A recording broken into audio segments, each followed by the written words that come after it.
three of you, and myself included, we all work in people-facing careers, right? And I know I can speak for myself, and there's a lot of people here as well, I know. That can be draining, especially when you're an empath and you really feel what people are going through. And I can already tell, like, each one of you give back. You know, we've talked about that a lot, about how you're giving back through charity and community work and stuff like that.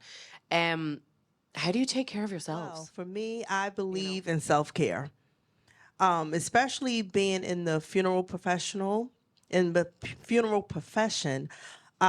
dealing with people who are grieving, it can be emotionally and mentally draining. Especially when you're dealing with your own grief. When my grandmother died, I was grieving terribly, and I still had to work and help other people go through their grief. It's a lot. So for me, I make sure to find time to enjoy myself by doing whatever I want to do.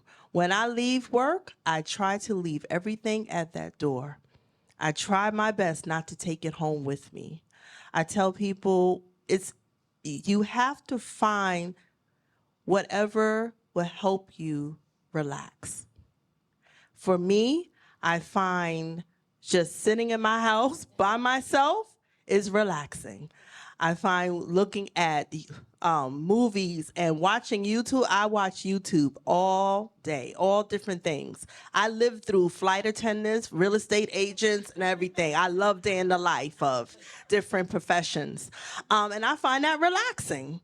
I'm a Facebook looker because I look on Facebook. I don't post, but I look. That's relaxing. I learned different things to make me relax. If it's going to a spa, a massage, wherever it is, I'm all for it. Going out to dinner with my coworkers, because I have a very unique group of coworkers. And so we like to hang out with each other. So we go on trips, we go to restaurants, we go to a club, we do whatever we have to do to relax. And that really helps me out a lot because it's such a heavy burden carrying on the burdens of other people. It really is. So if you don't relax and enjoy yourself, especially in funeral service, you will be burnt out. People, especially when you see people your age pass away, you're like, oh, wow. Oh, my goodness. What's going on? And in funeral service, we always say any day above ground is a good day. So enjoy it. And you do learn to appreciate life so much more when you see death all around you. Yeah, I absolutely understand the self care. I believe in it. I would be less than honest if I told you that I am a practitioner, a good practitioner. Yes, I see death constantly, and then I get to journey with so many people who are going through the grief process or grieving, because it's not just a process. So, to be quite honest, I am working with that. It's an ongoing challenge for me to find the balance. I, I have difficulty turning it off. I can't say that I leave anything at the church doors. My phone is on always. So it's a struggle, but I am keenly aware of the need, and so much so that I think the next step in my journey is about creating that very thing that I have needed, because I know that there are others in helping professions that need an opportunity to be cared for and supported and poured back into so that they can better serve. So I struggle with it a bit myself. You know, I talk about it and I preach to everybody else about it, but it's turning it off. I try and take Sundays off. That's my thing, but when there's a funeral service on a Sunday, there goes Sunday. And it's about keeping those boundaries and stuff. It can be very hard, especially when your job is 24/7. So And I will say that for me, I really struggled for many years with this idea of balance. Everywhere you go in the workplace, everyone tells you if you want to be a leader, you must know balance and you have to be able to do work, but then go home and have a family life. And then that gets put on steroids when you're a woman, right? Because we have to go to work, then we're supposed to have families and we're supposed to take care of homes. And I tried really hard to balance until one day I realized that the balance does not exist and that what I had, it's actual choices. So I had to make a choice of when I wanted to be at work and I had to make a choice of when I needed to be off. For many years, I chose, especially through the pandemic, because I worked in New York City during the pandemic. We did not have that balance of turning off. We were working every single day. Felt like we were funeral directors a little bit because you will get the data of everyone that was being impacted by the pandemic. And it really felt like taking a break was losing a life. So in those moments, I just worked. And then my grandmother passed away. And so the grandmas are definitely here. And I know that they are significant figures in our lives. But when she passed away, it really was a moment of grief, but a moment of pause for me, where I had to decide what I wanted to do with my life. And where I am right now is that I realized that 80% of my life is not going to be balanced. I work for the busiest city in the world. It is a choice that I'm making because this is the career that I want. But for the 20% that I have set the boundaries. So for the past, I think, year or 9 months, whatever, I try as much as possible not to leave my house without having done at least one workout. So I have to work out, I have to meditate. So everybody knows in my office, you will not see me if I have not done it. So if I wake up and I'm like, I'm not gonna do it, I cannot leave my house without having done it. Then the second thing that I do that I find to be very helpful, and I started that over the past few weeks, is that I now go to bed at 7 p.m. Right. It is incredible. Try it. It will change your life.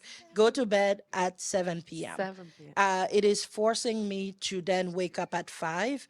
And it really, 5 a.m. is this golden hour. A lot of people preach about it.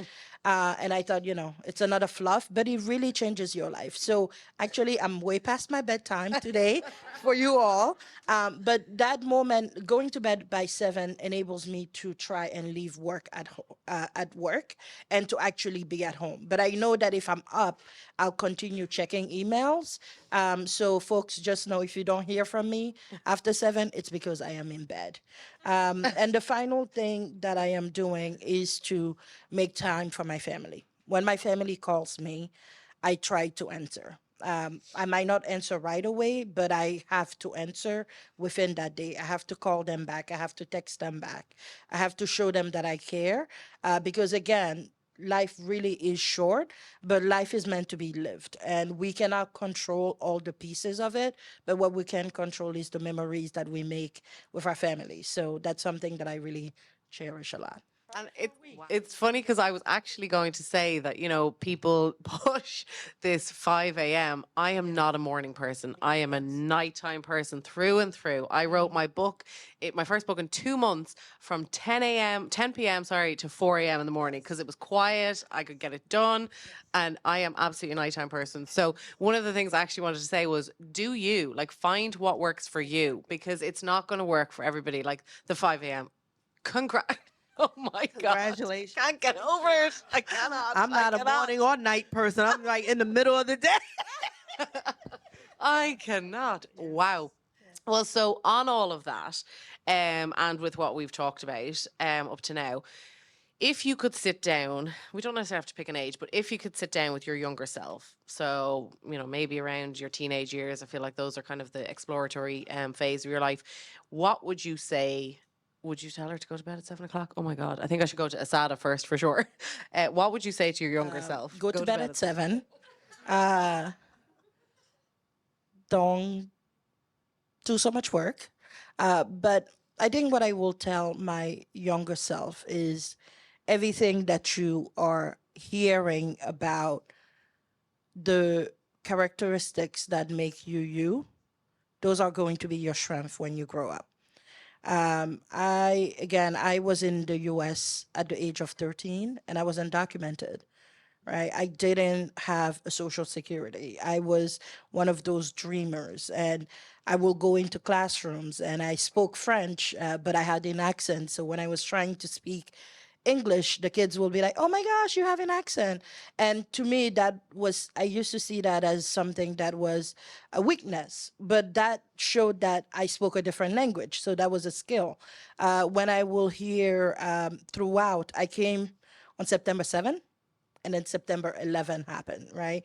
And so I will hear a lot about my religion and how we are X, Y, and Z. And so wanting to hide all of those things and being a woman of color, again, going through school, my hair, the way that I looked, all of these things, people always said things about it. And there was a moment in my life where I believed it and I wanted to change. So I wouldn't tell people where I was from. I would, wear different hairs and just wanted to assimilate, to be like everybody else. And I will tell myself that I am enough and that everything that I am is what is going to make me a great leader in my field. And all of my experiences that I went through actually also will enable me to connect with others and to be able to have that foresight as a leader, to know that when people are in the room, don't just focus on the loudest voices. Help those that are feeling marginalized, bring them to the center, and help them also gain their own voice. So, old me, you did well. What I would tell my younger self is be yourself. When I was younger, when I was a teenager, I didn't like myself. I was not comfortable who I was. I used to get picked on and I had low self-esteem. And then I tried to win friendships. I tried to be who others wanted me to be. And all of that did not turn out well. And I always listened to other people. You should do this. Okay. You should do that. Okay. And I made a whole lot of mistakes. Um, as I got older, I began to believe in myself. I used to say affirmations. I used to look in the mirror. People didn't know this. My niece is in the audience. She didn't know. I used to look at myself in the mirror. It's like, I am somebody. I am somebody. I had to kind of repeat that to I am somebody. I am who God made me to be. And with that, I began to change some. I'm like, you know what? Listen, if people don't like me, so what? I can't be what other people want me to be. Whatever door is open for me, that's what I'm going to do. Whatever I want to do, I'm going to do it. And now at this age, you can't tell me a thing. I'm like, I am who God made me to be. And I'm not going to be who you want me to be. Whatever I want to do, I'm going to do it. I'm not going to do it because you want me to do it. I'm going to do it because it's something that I want. And believe it or not, I'm an introvert too. People don't believe it. No, I'm really an introvert. I love being by myself. I can entertain myself and have a fabulous time. Yes, thank I you. had the best time by myself, but I had to learn to be an extrovert. So I know how to switch it. But I had to just be me. And if I had to, there's so many things I could tell my younger self. I'm telling you, I made so many mistakes. But look at me now. People can't believe it. They're like, wait a minute, are you the same girl? Yes, I am. How are you doing? You always say, I told the ladies in the back, I said, now I say no. Instead of saying yes, I say yes to everything in high school. Yes, yes, yes. Now everything, no. They call me Dr. No. now. They said, why do you do it? No. Why? Because I just want to say no now. And then I said, okay, I thought about it. Okay, I do it. But just be yourself. Don't be what other people want you to be. Be happy with who you are. Believe in yourself. Have confidence in yourself. You could do all things. That's what my favorite scripture is. I could do all things. I may struggle at it, but I'm going to do it. So that's something I would just tell myself, those things. Just be yourself. Don't be who other people want you to be. But I think in some ways I have to allow my younger self to inform the older self. And so by that, I mean, believe it or not, I thought I was going to be the first Black female professional skateboarder. Um, I, I was fearless. Okay. I rode down steps. I did all sorts of things that somehow I've forgotten to be that courageous. I mean, not foolish, but courageous. I played basketball. I played softball. Um, the things that I learned through team sports and how that translates for life skills. I realized somewhere in there, maybe it was in the midst of, sort of institutional violence that I experienced. I lost myself. So I have to remember and recall that courage and that strength and that confidence led me to some amazing places to study in Ireland, to serve as an intern at the National Cathedral. There are moments where I feel like, well, who was that? And so it's interesting to call upon some of that, because it is what informs and shapes you into the adult or the professional. I think the panel that we had, we discussed that, where young women, we are so courageous, and then something happens, and then we just become very restrained. And you saying that really resonated with me, because I walked into a foundation while I was in college and told the president, I'm going to be your assistant and it's going to be great. Right. And actually, they gave me the job. Now, if you ask me to do that, I'll be like, hell no. I will be so afraid. So, absolutely, I'll remember that I have to continue to have that courage. That's incredible. I would probably add to that, don't believe everything you see on social media or that people are saying about you. That was definitely one of the biggest things for me. And I stupidly let it all seep into every pore. I mean, even the nickname, the Glam Reaper, when my book came out, it's 10 years anniversary actually this year, very exciting. But 10 years ago that came out, and they put a huge big, I'll never forget the feeling, my face on the newspaper and called the Glam Reaper. I mean, that should have been an incredible moment. But I just remember being like, oh God, who's going to see this? Oh my God, I'm mortified. Because in Ireland, it's very much, and anybody who's here from Ireland, it's know your place. You don't go beyond your place. This is where you, like, and we call it notions. Like, oh, look at her. She thinks she's notions now. Look at her, the Glam Reaper. Oof. Who does she think she is? And then I heard friends. I had a friend who wrote a book and it came out. And I was amongst friends who said that about her. Oh, look at her now. Who does she think she is? Oh, she probably has airs and notions about her. And I just remember thinking, oh my God, people are saying that about me now. Oh my God. And it actually took coming to the States and coming to New York. And so I'll be forever grateful for me to see people my age with just confidence, like wild confidence, like getting investment, and they were calling themselves CEOs. And they're like 23, and I'm like, what? You're only a child. I don't understand this. But it's just that level of confidence in this country. It's unbelievable. And I just, if I could sit down with my younger self and be like, don't listen to anybody else. You've got it in there, and just keep going, and just don't pay attention to what anybody else is saying, because they're all just naysayers. I think that's an Irish word as well, but negative Nancy's over here. Don't believe everything. And everything on social media it's all glorious and it's amazing. And you're looking at the girl who has, the holiday home, and, she goes to the Hamptons every other weekend. And I'm like, oh my God, it's only the good parts that we see. I have a question that I want to ask all the girls. We came into a pretty cool song, Sia's Unstoppable.